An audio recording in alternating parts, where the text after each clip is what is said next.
I don't know that I'm going to use this on the podcast. I probably won't because how embarrassing, but I'm in tears. Priti Patel just announced quarantine rules for people entering the UK. It's not about popping off to France for a cheeky weekend. For millions of Europeans and of other immigrants, it is about seeing family. For me, it's about going home in July for my dad's birthday. It's just very, very real. I'm going to do some reporting and some interviewing, and God, I hope that someone convinces me that this is justified, because then I wouldn't feel so hurt and so targeted.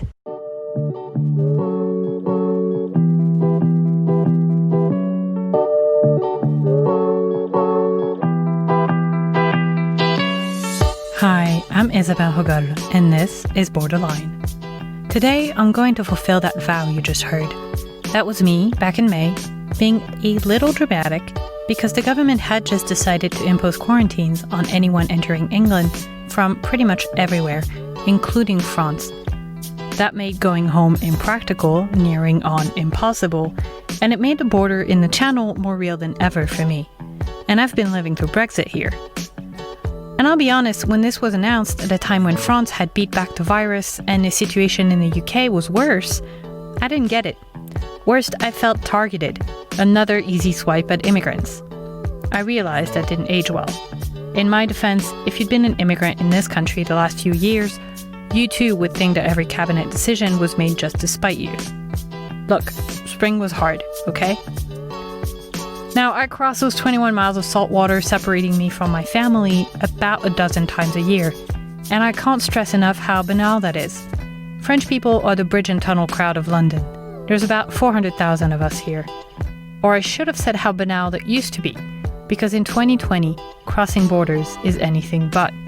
Many countries have opted to close their borders or impose travel restrictions to protect their residents from the coronavirus. A US passport now only lets you into about half the world's countries with restrictions. Australia, as you heard in a previous episode, is a fortress. And getting around Europe has gotten so complex that the EU launched a dedicated website just to keep up with travel rules in what was supposed to be the mecca of free movement. Maybe that's something we just have to make our peace with for now, if it's actually helping us defeat the pandemic. But is it? That's what I started reading up on at the end of the summer. I had time. I spent 2 weeks locked in quarantine as payment for a little time on the continent, and I wanted answers.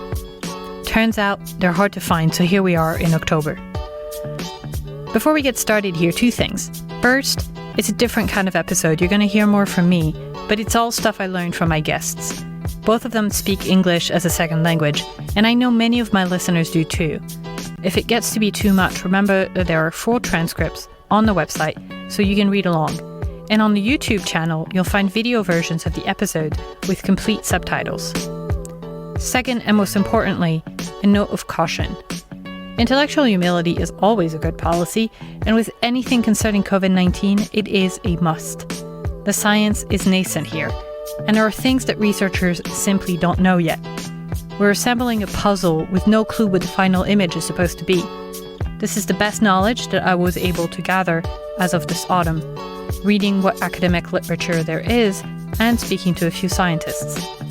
Oh, and also, thirdly, stick around because I have to set some things up in the beginning, but then there's stuff that just blows my mind in the second half.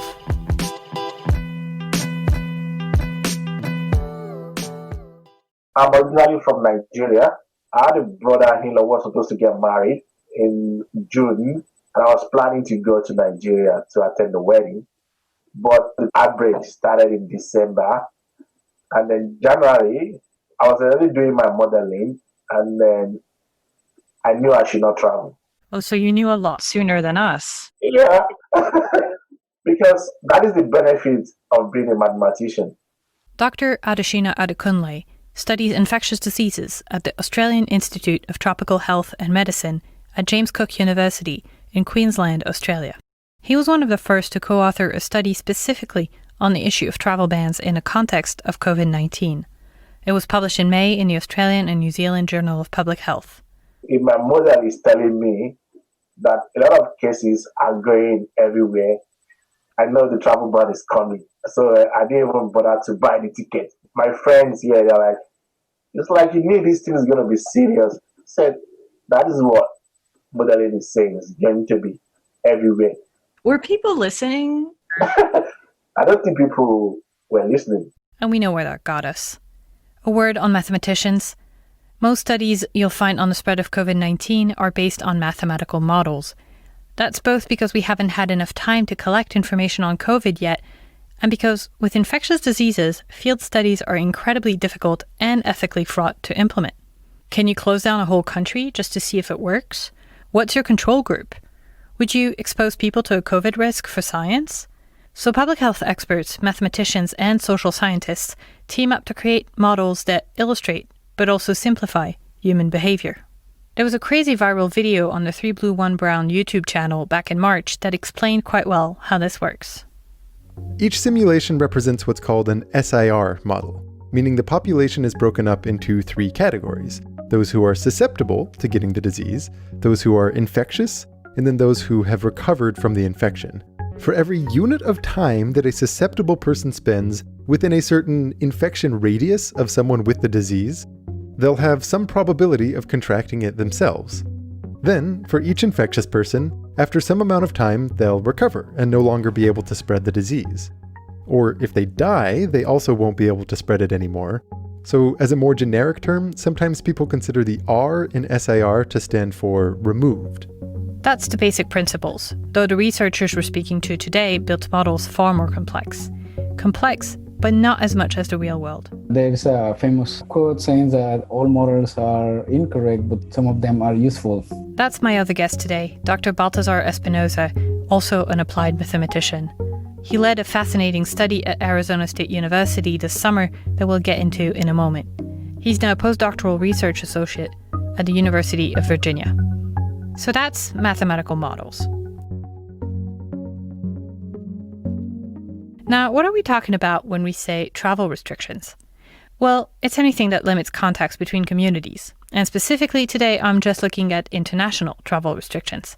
It can be recommendations like asking people to stick to essential travel only.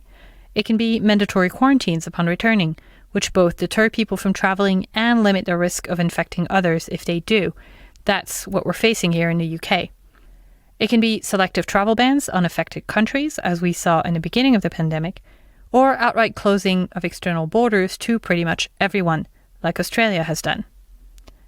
Travel restrictions essentially reduce contact between the infectious people in our model and susceptible individuals. It's like a quarantine, where you're stuck in your country, not your house. It's especially effective if you're putting up that restriction between a community with a lot of infectious people, say Wuhan in February, and one with a lot of susceptible people, say everywhere else in February. Dr. Adekunle's research vindicated Australia's decision to impose an early travel ban on China. Here he is again. The travel bans imposed on China was very effective because close to 80% of people who could have come in with COVID-19 were prevented from coming in at that time. Imposing those travel bans were effective, and they are still effective up to now.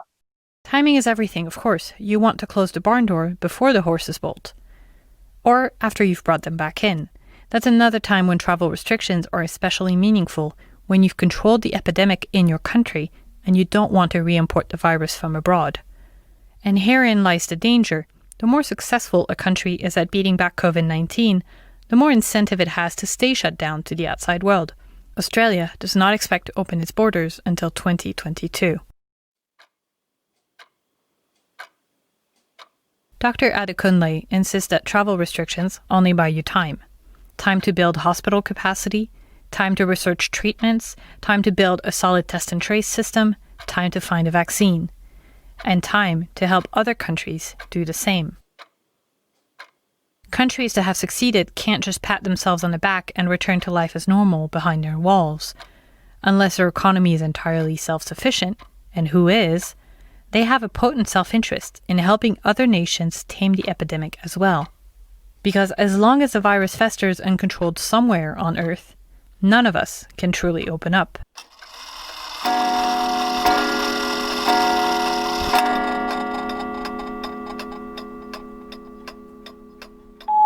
Hey, it's Isabel. What you're hearing is my most complex work yet on Borderline. The most reporting, the most reading, the most sound design, and the most embarrassing personal moments. This is the kind of work you'd normally do in a newsroom, but here we are in the brave new world of journalism. If you want to support this kind of work and everything else I do on Borderline, please become a member on Patreon. You can name your pledge, $5 is great. It helps me cover about 60 quid a month in software and hosting costs for Borderline, and maybe even one day buy myself coffee. Members or patrons are ahead of you right now because they've already listened to this episode. They get it all early, and without this annoying bit, they get extra content, behind the scenes, and more. So join us. Click on Become a Member at borderlinepod.com or just search for Borderline on Patreon. Thank you. No more interruptions today, I promise. I had another scenario in mind, selfishly mine. I put it to Dr. Espinosa. He uses the phrase cordon sanitaire. It's French, sorry. It means sanitary cordon, like a ring fence around affected areas. For our purpose, it's the same as travel restrictions. So what if you have two communities where the risk is similar and where the infection levels are similar? I'm thinking about between European nations right now, between France and the UK, or between Spain and France, you have roughly similar levels of virus circulating right now. Does it make sense to close those borders? Yeah, in this case, it makes sense. And the cordon sanitaire turns out to be the best strategy, actually preventing more secondary cases. Even if they both have the virus circulating a lot already. The thing I'm wondering about is whether, it makes a difference if you're coming to London from Paris, and you're not much more of a risk than if you're coming to London from Manchester, for instance. Does it still reduce the risk then to have that cordon sanitaire at the border in that case? Yes, well, actually, there are many factors. Look, I tried. I really tried. But I was wrong. It is absolutely epidemiologically justified to reduce my travel across the border. It certainly is now, and it was even when the risk was much lower, though it certainly would have been more effective coupled with stricter measures within England. One less infection is still one less infection. Dr. Espinosa went on to explain that there are other factors like population density and how much two communities usually interact. Remember when I said how banal it is to cross the channel? Well, ironically for me, that makes it more important to impose those restrictions. That's hundreds of thousands of potentially infectious people you're stopping. Ideally, you'd also limit travel between, say, Manchester and London. But that's a lot harder, practically and politically. National borders are still the logical place where you can control movement. And no, unlike what some on social media might believe, I am not an open border absolutist. So let's sum up. We've seen how mathematical models work, and we've learned that travel restrictions are effective. They're especially helpful for countries with little local virus circulation, but they're also part of the arsenal for countries with high infection rates. Just part. They're pointless if you don't get your house in order domestically, with social distancing, testing, tracing, hand washing, and wearing masks. There is no reason for measures that unnecessarily interfere with international travel and trade.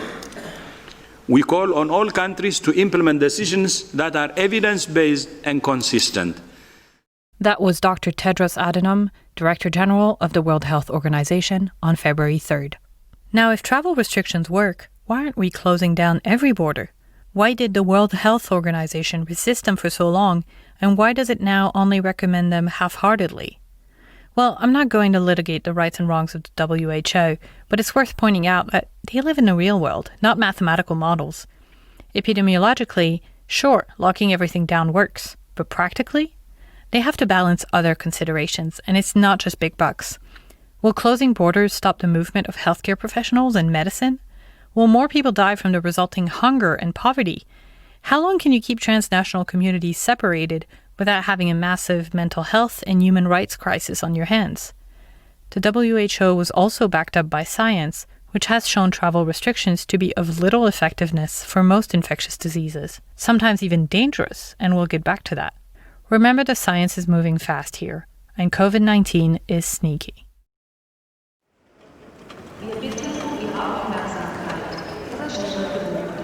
When you have the flu, chances are you know it, and you don't feel like getting on a plane. Also, the period during which you may have the flu without symptoms and be contagious is very short, just 1 day.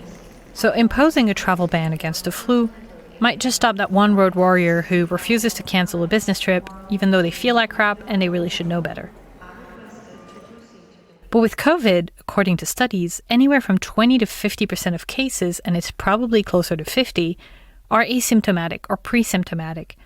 And those people are nearly as infectious as people with symptoms. The American Centers for Disease Control is now working on the assumption that half of all COVID infections happen without the infecting person ever knowing that they were sick or a danger to anyone. That is why, side note, wearing a mask to protect others is so important. And that is why stopping people traveling right now might be more important than with other infectious diseases. On that plane with just one sniveling road warrior with the flu that everyone's keeping their distance from, there might be dozens of people unknowingly infectious with COVID-19. So, wear a mask.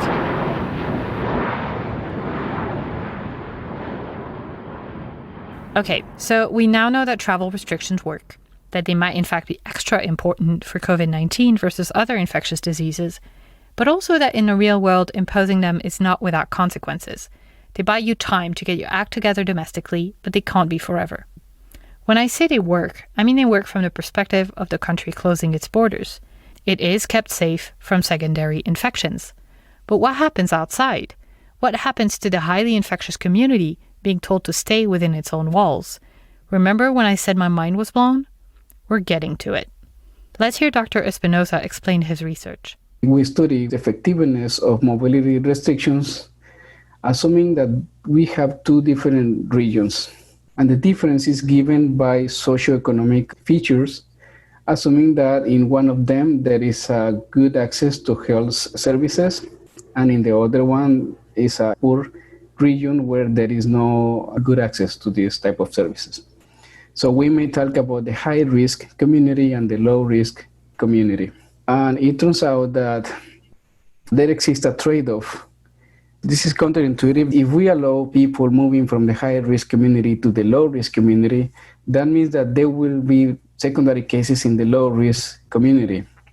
But by exporting these cases from the high-risk community to the low-risk community, we're expecting that a single infected individual will produce less secondary infection in the safe community than if we left this individual in the high risk. Okay. Let me rephrase that. Two communities, one rich, one poor. One with good healthcare, one with poor healthcare. One with lots of space and fresh air and hand-washing facilities. One where people are crammed together, maybe must keep working and can't isolate. These two communities are geographically close together, and travel back and forth happens on a daily or weekly basis. Think about the US-Mexico border, a refugee camp on a Greek island, or the slums of any big metropolis in Asia or Africa. If people from the poor high-risk community are allowed to continue traveling into the rich low-risk community, they will spread the disease, but they will spread it less than if their community is locked down and they remain all day in cramped quarters with poor healthcare.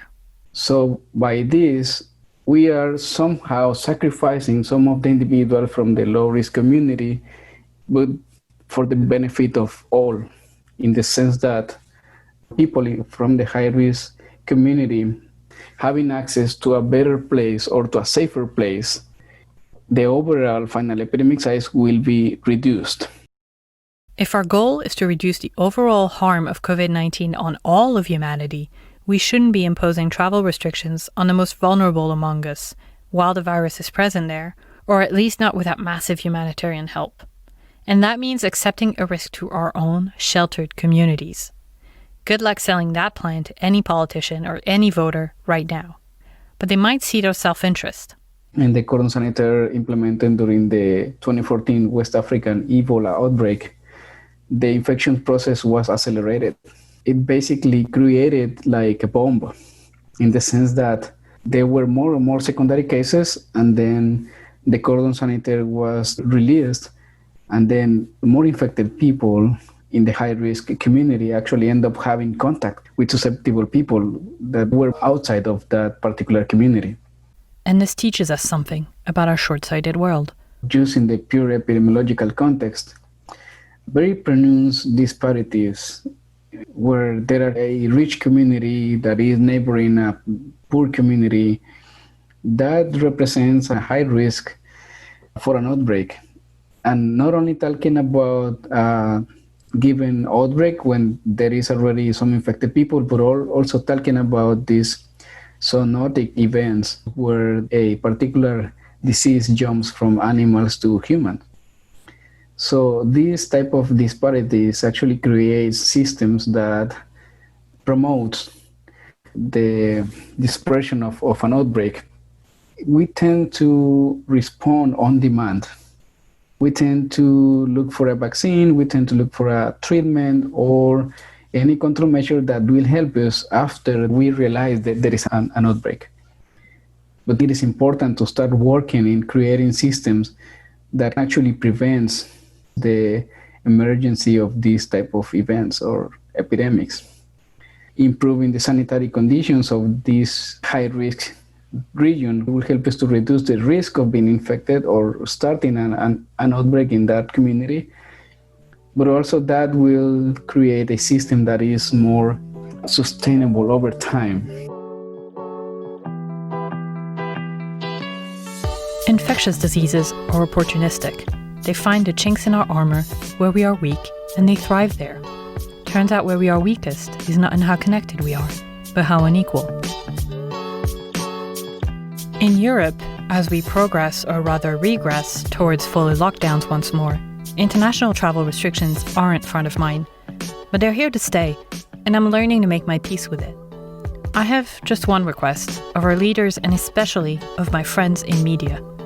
Stop talking about them like they're just an inconvenience for holiday makers and a loss for the tourism industry. Millions, hundreds of millions in fact, of humans have loved ones on the other side of a border. If it didn't occur to you, get more immigrants in your newsrooms. My deepest thanks to Dr. Adeshina Adekunle at James Cook University and Dr. Baltazar Espinosa from Arizona State University and the University of Virginia, and to the many others whose works I read to understand these issues. Scientists, teachers, and librarians are my personal trinity. If you enjoyed this episode and learned from it, and you enjoy the rest of Borderline, please consider supporting it by becoming a member on Patreon.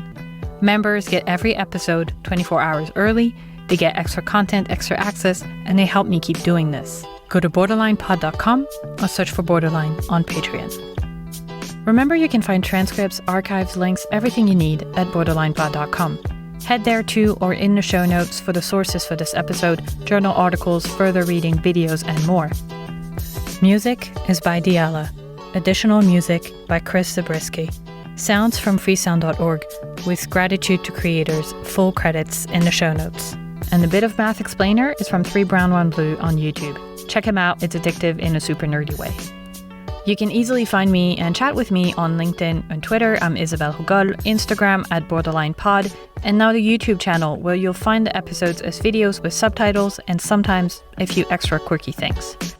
Don't forget, if you speak French, there's another podcast just for you. It's called La VF. This week, I'm going to be concluding an epic series ahead of the US elections on American institutions and all the quirky things that are completely foreign to most people outside America.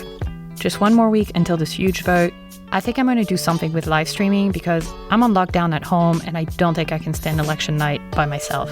Let me know if you're interested.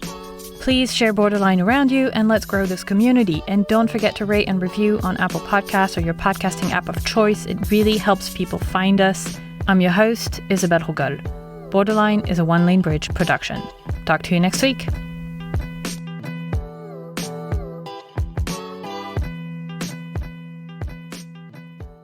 All right, it's Wednesday morning. I've been home for 14 full days without going out, and now I'm allowed outside. So exciting. All right, I've got keys. I've got a mask. Let's go.